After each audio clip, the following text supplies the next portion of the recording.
মাধ্যমিক 2026 দেখতে দেখতে টেস্ট পরীক্ষাও তোমাদের সামনে চলে এলো। হাতে আর মাত্র 1 থেকে 2 দিন সময়। এই পরিস্থিতিতে দাঁড়িয়ে তোমাদের জন্য ইতিহাসের সব থেকে গুরুত্বপূর্ণ যে সমস্ত প্রশ্নগুলো আছে সেই সমস্ত প্রশ্নগুলো আজকের এই ভিডিওতে তুলে ধরবো। প্রথম অধ্যায় থেকে একেবারে অষ্টম অধ্যায় পর্যন্ত যত গুরুত্বপূর্ণ প্রশ্ন আছে সমস্ত প্রশ্নগুলো তুলে ধরবো। তোমরা সেই প্রশ্নের উত্তরগুলো বাড়িতে একটু ভালোভাবে দেখো, একটু ভালোভাবে তৈরি করতে থাকো। আর পরীক্ষা দিতে যাওয়ার আগে, ইতিহাস পরীক্ষা দিতে যাওয়ার আগে এই প্রশ্নগুলো অন্তত একবার হলেও দেখে যেও। অত্যন্ত গুরুত্বপূর্ণ প্রশ্ন আজকের এই ভিডিওতে শেয়ার করছি। বেশিরভাগ স্কুলে 3 তারিখ থেকে পরীক্ষা শুরু হয়ে যাচ্ছে, 3রা নভেম্বর থেকে। সেহেতু হাতে আর বেশি সময় নেই। এইটুকু সময়ের মধ্যে একবার হলেও এই প্রশ্নগুলো অন্তত দেখে যেও। আশা করছি এই প্রশ্নগুলো সবারই হয়ে আছে। যদি হয়েও থাকে তাহলেও ভালো কথা, তাহলেও 1-2 বার দেখে যেও, ঠিক আছে? সম্পূর্ণ খুব গুরুত্বপূর্ণ প্রশ্ন, আর সম্পূর্ণ অধ্যায় থেকে এই প্রশ্নগুলো থাকছে। তো ভিডিওটা ভালো লাগলে অবশ্যই লাইক, শেয়ার, কমেন্ট করতে একেবারেই ভুলো না। আর যারা চ্যানেলে নতুন আছো তারা অবশ্যই চ্যানেলটিকে সাবস্ক্রাইব করে দিও। বেশ, চলো গুরুত্বপূর্ণ প্রশ্নগুলো একটু ভালোভাবে দেখে নাও। দেখো, প্রথম প্রশ্ন প্রথম অধ্যায় থেকে। প্রথম প্রশ্ন, ইতিহাস কাকে বলে? খুব গুরুত্বপূর্ণ একটা প্রশ্ন। ইতিহাস পড়তে গেলে এই প্রশ্নটা তো অবশ্যই জানতে হবে। তারপর দেখো 2 নম্বর, ঐতিহাসিক তথ্য কি? 3 নম্বর, নতুন সামাজিক ইতিহাস কি? অত্যন্ত গুরুত্বপূর্ণ প্রশ্ন এই 3 নম্বরটা, ঠিক আছে? তারপর 4 নম্বর, প্রচলিত ইতিহাস চর্চা কি? 5 নম্বর, খেলার ইতিহাস বলতে কি বোঝো? দেখো, খেলার ইতিহাস, পোশাক পরিচ্ছদের ইতিহাস, যানবাহনের ইতিহাস, স্থাপত্যের ইতিহাস, এইগুলো একটু ভালো করে দেখে যেও, ঠিক আছে? এগুলো একটু ভালোভাবে দেখে যেও। তারপর 6 নম্বর, অতি গুরুত্বপূর্ণ একটা প্রশ্ন। আমার মনে হচ্ছে প্রত্যেকটা স্কুলে বা বেশিরভাগ স্কুলে এই প্রশ্নটা আসতে চলেছে। নারীর ইতিহাস কি? নারীর সম্বন্ধে যে প্রশ্ন পাবে প্রথম অধ্যায়ে, 4 নম্বর, 2 নম্বর, সমস্ত প্রশ্নই ভালো করে দেখে যেও, ঠিক আছে? তারপর দেখো 7 নম্বর প্রশ্ন, খাদ্যাভ্যাসের ইতিহাস চর্চা বলতে কি বোঝো? 8 নম্বর প্রশ্ন, শিল্প চর্চার বা চলচ্চিত্রের ইতিহাস বলতে কি বোঝো? এই প্রশ্নটাও কিন্তু অতি গুরুত্বপূর্ণ আছে। এই দুটোর মধ্যে আশা করছি একটা কমন আসতে পারে, ঠিক আছে? তারপর দেখো 9 নম্বর, পোশাক পরিচ্ছদের সঙ্গে স্বাস্থ্যবিধির ধারণাটি কি ছিল, বা স্বাস্থ্যবিধির যে ধারণা সেটি আলোচনা করো। 10 নম্বর, জীবনের ঝরাপাতা নামক আত্মজীবনী থেকে 19 শতকের বাংলার সামাজিক ইতিহাস কিভাবে জানা যায়? 11 নম্বর প্রশ্ন, সোমপ্রকাশ কিভাবে আধুনিক ভারতের ইতিহাস উপাদান হয়ে উঠেছে তা উল্লেখ করো।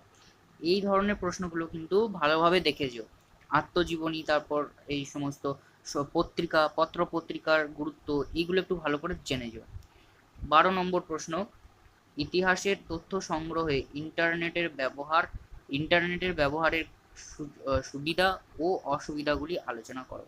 এটাও কিন্তু অতি গুরুত্বপূর্ণ একটা প্রশ্ন। তারপর দেখো তোমাদের দ্বিতীয় অধ্যায়।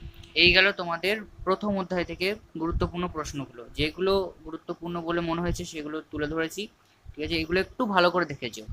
দ্বিতীয় অধ্যায়ের প্রশ্নগুলো একটু দেখো। দ্বিতীয় অধ্যায়ের প্রথম প্রশ্ন, কিভাবে সাময়িক পত্র, সংবাদপত্র ও সাহিত্য থেকে 19 শতকের সমাজের প্রতিসরণ পাওয়া যায়? প্রতিসরণ বা সেই সময়কার বা 19 শতকের চিত্র কিভাবে ফুটে উঠেছে সেটা আলোচনা করতে হবে। তারপর 2 নম্বর, বামাবধিনী পত্রিকার বিখ্যাত কেন? বামাবধিনী পত্রিকা বিষয়বস্তুটা একটু তুলে ধরলেই হলো। 3 নম্বর, স্ত্রীধন কি? এই প্রশ্নের উত্তরগুলো সমস্তটাই আমার চ্যানেলের ভিডিও থেকে পেয়ে যাবে। সেখান থেকে পারলে দেখে নিতে পারো, বা তোমাদের যে কোনো রেফারেন্স বই থাকলে সেখান থেকেও কিন্তু দেখে নিতে পারো। মোট কথা হচ্ছে এই প্রশ্নগুলো তোমাদেরকে দেখে যেতেই হবে। 4 নম্বর, হুতম প্যাঁচার নকশা থেকে 19 শতকের সংস্কৃতির কথা কিভাবে জানা যায়? খুবই গুরুত্বপূর্ণ একটা প্রশ্ন, হুতম প্যাঁচার নকশা। তারপর 5 নম্বর, ফোর্ট উইলিয়াম কলেজ কেন প্রতিষ্ঠা করা হয়েছিল? 5 নম্বর, ফোর্ট উইলিয়াম কলেজ কেন প্রতিষ্ঠা করা হয়েছিল, বা এই প্রতিষ্ঠা করার পেছনে কারণ কি ছিল? 6 নম্বর, নীলদর্পণ নাটকের গুরুত্ব কি? 7 নম্বর, গ্রামবার্তা প্রকাশনার কয়েকটি দিক উল্লেখ করো। 8 নম্বর, ভারতের শিক্ষার ইতিহাসে 1813 খ্রিস্টাব্দের সনদ আইনের গুরুত্ব কি? এটা শুধুমাত্র টেস্টের জন্য নয়, ফাইনালের জন্যও কিন্তু অতি গুরুত্বপূর্ণ প্রশ্ন 2 নম্বরের ক্ষেত্রে। তারপর দেখো 9 নম্বর প্রশ্ন, প্রাচ্যবাদী ও পাশ্চাত্যবাদী বিতর্ক সম্পর্কে কিছু লেখো। এটা তো আর বলার কোনো প্রয়োজনই নেই, তোমরা অবশ্যই সবাই জানো যে এই প্রশ্নটা এই বছরের জন্য কতটা গুরুত্বপূর্ণ। ঠিক আছে, 9 নম্বরটাও খুব ভালোভাবে দেখে যেও। 10 নম্বর, ডক্টর মধুসূদন গুপ্ত স্মরণীয় কেন? এটাও ভালোভাবে পড়ে যাবে। কে কেন স্মরণীয় এগুলো একটু দেখে যাবে। 11 নম্বর, রাধাকান্ত দেব বিখ্যাত কেন? 12 নম্বর, হাজী মোহাম্মদ মহসিন বিখ্যাত কেন? তারপর 13 নম্বর প্রশ্ন আছে দেখো, 19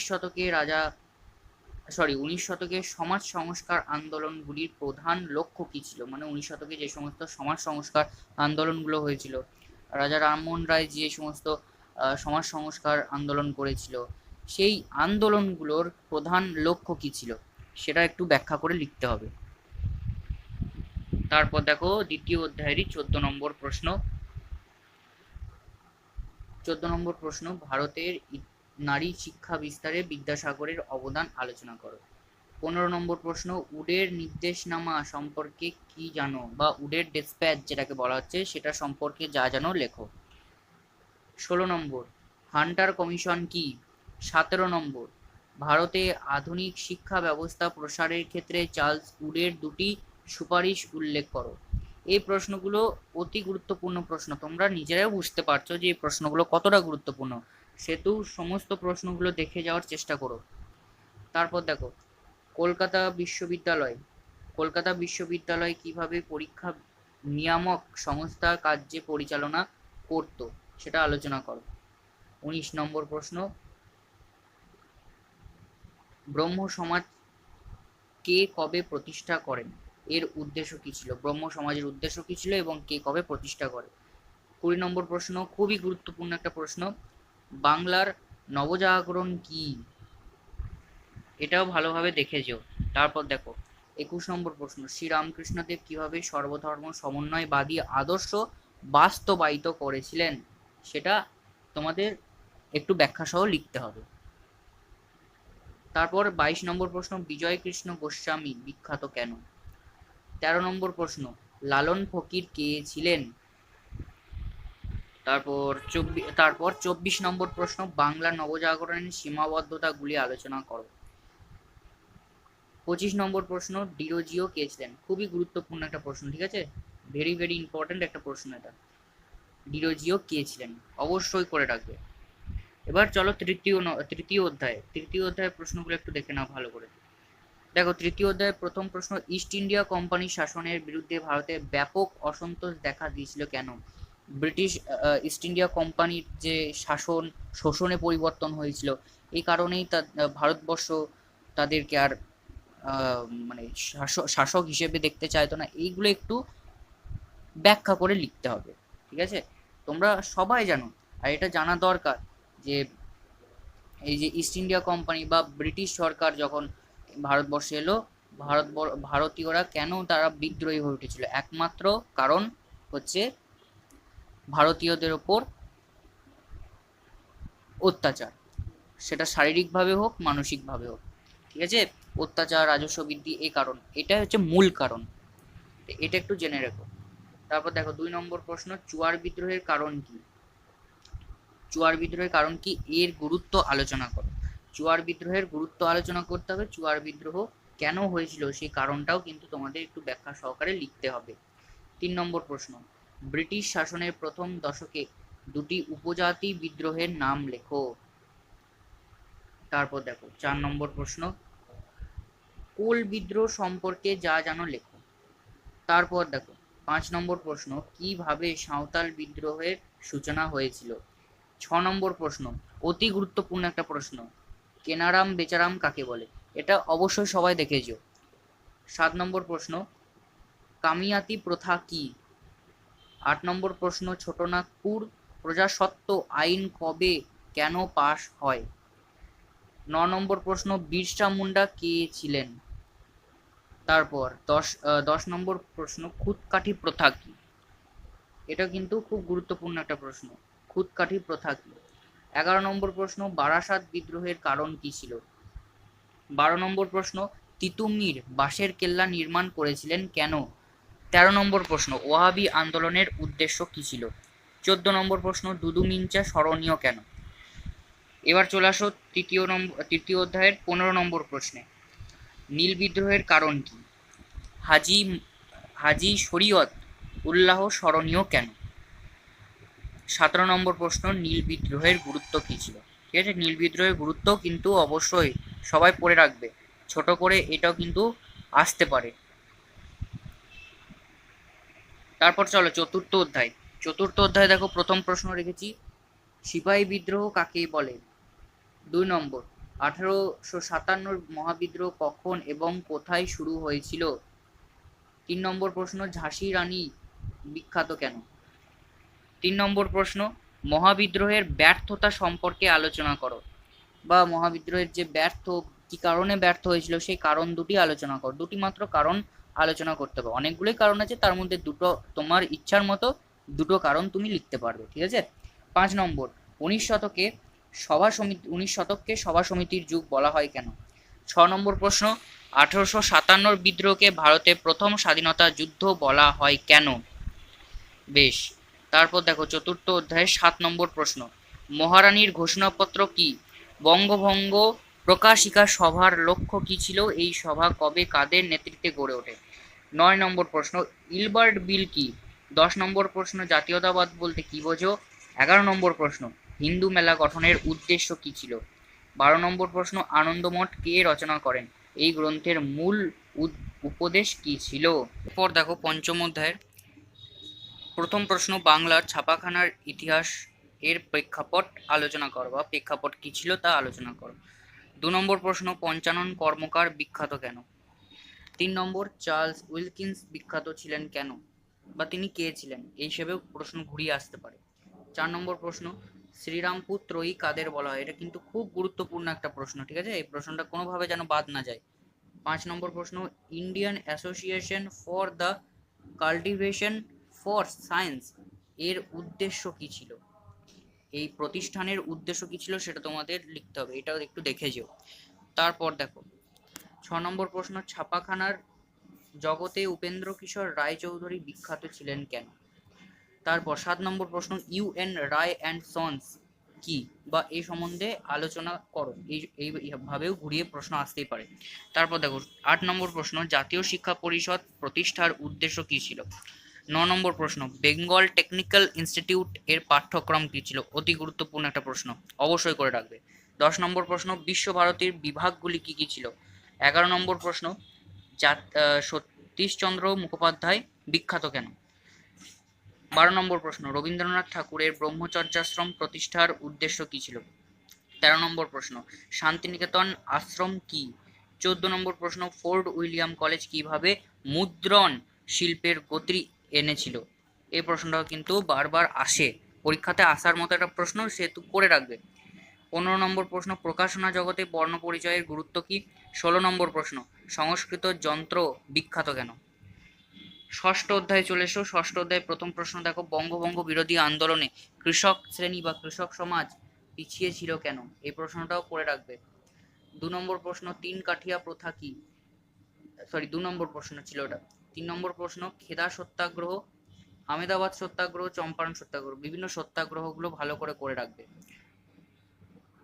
তারপর দেখো মোপলা বিদ্রোহ। 4 নম্বর, মোপলা বিদ্রোহ সম্বন্ধে যা জানো লেখো, বা মোপলা বিদ্রোহ কি ছিল। 5 নম্বর প্রশ্ন, একা আন্দোলন কি? 6 নম্বর প্রশ্ন, আইন অমান্য আন্দোলনের সময় ভারতের কোথায় কোথায় কৃষক আন্দোলন সংগঠিত হয়েছিল? মানে আইন অমান্য আন্দোলন যখন চলছিল তখন ভারতে কোথায় কোথায় কৃষক আন্দোলন হয়েছিল সেগুলো সম্বন্ধে তোমাদের লিখতে হবে। 7 নম্বর প্রশ্ন, বারদৌলি সত্যাগ্রহ, খুব গুরুত্বপূর্ণ এই বছরের জন্য, বারদৌলি সত্যাগ্রহ এটা পড়বে। 8 নম্বর, বখস্ত আন্দোলন কি? 9 নম্বর, তেভাগা আন্দোলনের মূল কথা কি ছিল? 10 নম্বর প্রশ্ন, স্বাধীনতা লাভের প্রাক মুহূর্তে সংগঠিত কয়েকটি কৃষক আন্দোলনের নাম লেখো। 11 নম্বর প্রশ্ন, যজমানি প্রথা কি? 12 নম্বর প্রশ্ন, সর্বভারতীয় ট্রেড ইউনিয়ন গঠনে কারা অগ্রণী ভূমিকা পালন করেছিলেন? 13 নম্বর প্রশ্ন, ভারত ছাড়ো আন্দোলনে কমিউনিস্ট পার্টির ভূমিকা উল্লেখ করো।